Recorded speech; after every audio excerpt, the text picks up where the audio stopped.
Today we're going to use different sized cube units to measure volume. What do you notice about this picture? They look like cubes.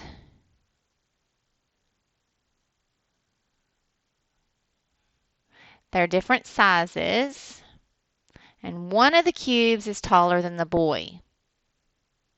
Well, the little cube represents a cubic foot. The big cube represents a cubic yard. We've been using cubic units to measure volume, but we haven't defined the size of the units. The choice of the unit depends on the size of the object.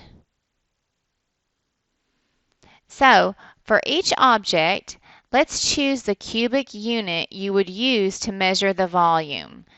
Would it be cubic centimeters, cubic inches, or cubic feet? So let's look at the truck. The volume of a moving truck. Well, that one is going to be cubic feet.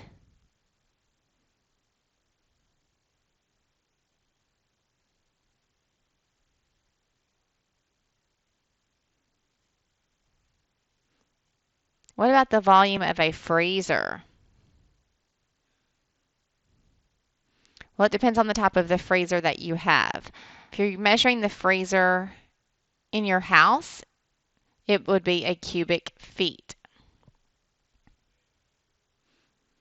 What about the volume of a juice box?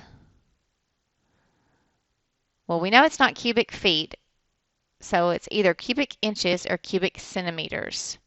Okay, well, which one is smaller, the centimeters or the inches? Centimeters. So a juice box, we're going to use cubic centimeters because those are pretty small. What about the volume of a classroom? Well, that's pretty big, so we're going to use cubic feet. What about a dumpster?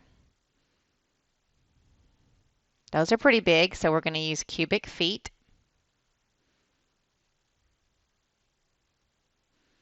And what about a lunchbox? Well, a lunchbox is pretty small, but not small enough to use centimeters, so we're going to say cubic inches.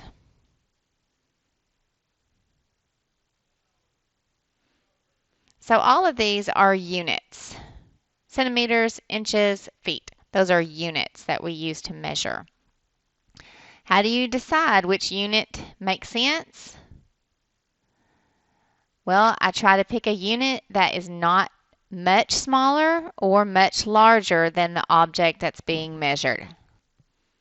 So we can use different sized cubic units to measure the volume of different sized objects. In this section, we use cubic inches, cubic feet, cubic yards, and cubic centimeters.